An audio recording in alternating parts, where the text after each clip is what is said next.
Welcome to another episode of What Are You Reading? What Are You Writing? I am Karen Osborne, your host, and I'm so glad that you're back with us. And talking about being back, I have a guest that you met in 2022, and he is back with a new book, David Shawn Klein. Hey, David. How are you, Karen?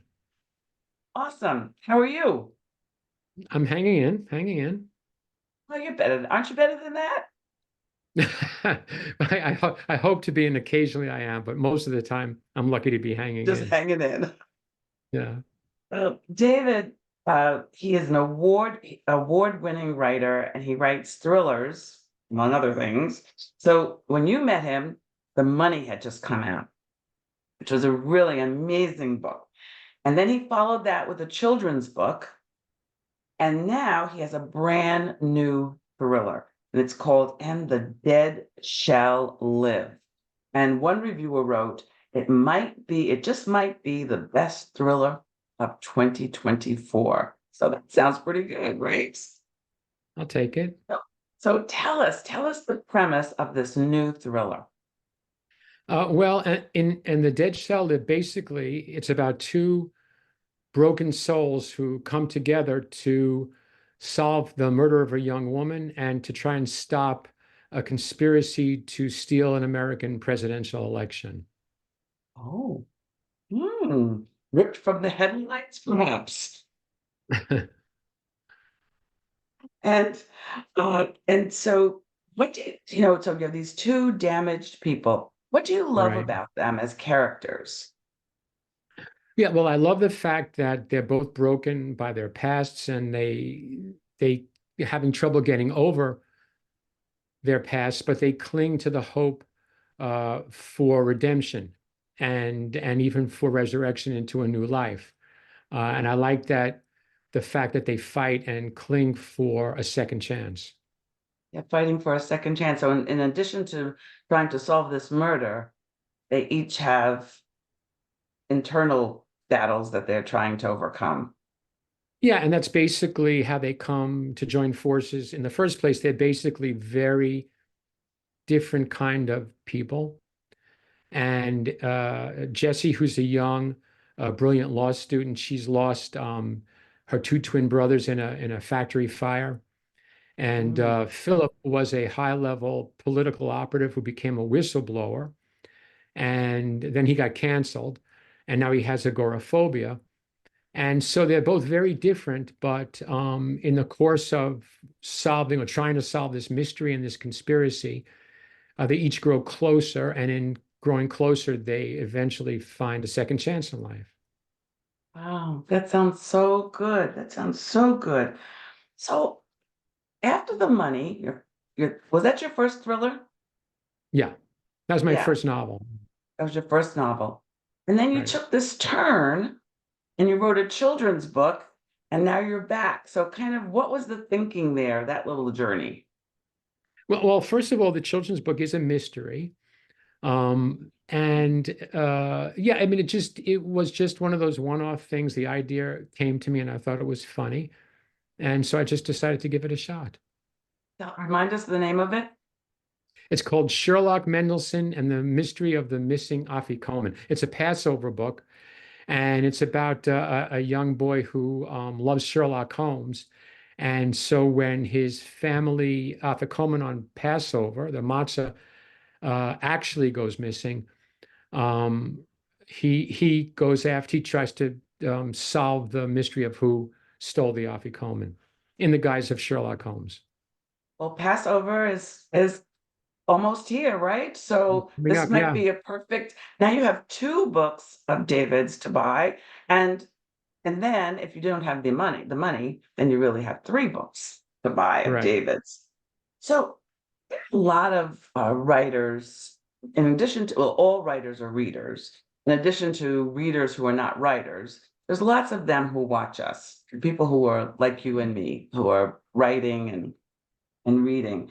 And you and I have had an opportunity to discuss how important reviews are and sometimes how hard they are.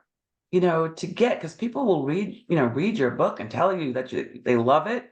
And then you go look on Barnes and Noble or on Amazon and okay, if you loved it, where are you? Where aren't you there? So what strategies have you found helpful to encourage readers to write reviews? Yeah, I wish I were better at that. I wish I were a better marketer.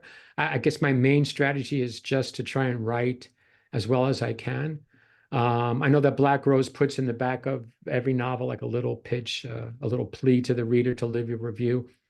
Because the reviews are, on Amazon, very important because obviously they move the book up on the algorithm, or the algorithm moves the book up and shows it to more readers, and then the more readers who see it, the more sales. But yeah, but I'm very bad at marketing my own novels. Awful lot of us are bad at it. And then the ones that I see who are excellent, they tend not to be writing the next book. They're so Uh, busy, they're being very yeah, successful and they're at book clubs and they're doing all of this, but it's hard for them to find the time to write that second book. So it's sort of like hard to do the two things together. yeah, it's annoying. I write every morning, and I 6 mornings a week, and I much prefer to do that. And by the time I'm done, I'm kind of running out of energy. Yeah, and Um, then we have to go market. Not easy, not easy. So you mentioned that one of the best places to post reviews is Amazon because of their algorithm. And I right. find that BookBub and Goodreads are also really good places for people to, in case you were wondering, people, those are good places to put reviews.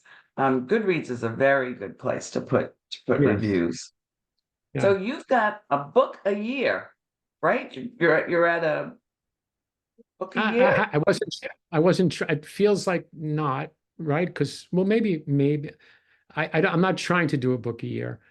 Oh, we It had one doesn't came out feel in that way. 22, right? The money came out in 22, and your children's 21. murder. The money was Oh, it came out 21. in 21. Oh, okay. And the That's why it children, doesn't feel like a book, right? yeah, and then the children's murder mystery came out last year. I'm going to say yes.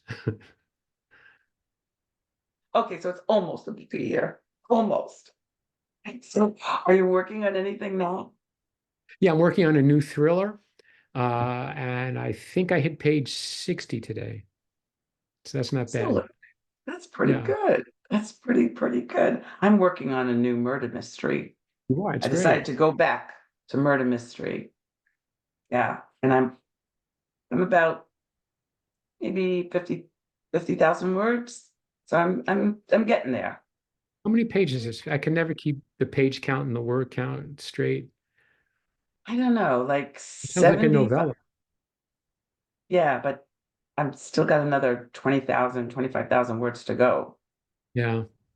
You got to have at least 75,000 words for them to even want to publish your book. Right, right, right. I have a friend she's on her 120th word.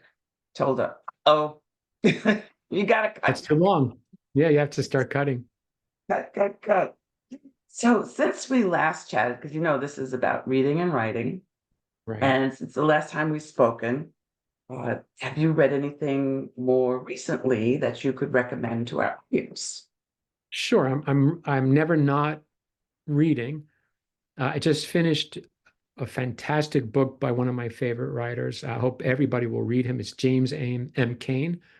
Uh, it's kind of maybe some people consider it old-fashioned, but this particular one I read was called Past All Dishonor, which now James M. Cain wrote the novels on which the movie Double Indemnity was based, and The Oh, Postman Always Rings Twice, and mhm. Mildred Pierce. And he's a stunningly great writer, not just of crime novels, but of any kind of writing. I love him. I think Past All Dishonor isn't as well known because it even he knew that Hollywood wasn't going to want to make it, so it wasn't a Hollywood movie. I just finished Jim Thompson's The Getaway. I never saw the movie. But I read that they changed the ending. The ending of The Getaway is very spacey, very psychedelic. It's just amazing, just amazing. And I'm working on my second round of the Harlem Detective series by Chester Himes, who's also one of my pantheon of great writers, not just of crime, but of any kind of writing. So those are my recommendations. Excellent, excellent. And now that you've totally intrigued our viewers, and they're so glad to meet you again, where can they find you? How can they be in touch? Well, I hope they don't find me personally. I'm in hiding, but Where, they where can they find information about you and be in touch with you? they can they can find my website at davidshawnklein.com. That's SHAWNKLEIN, davidshawnklein.com.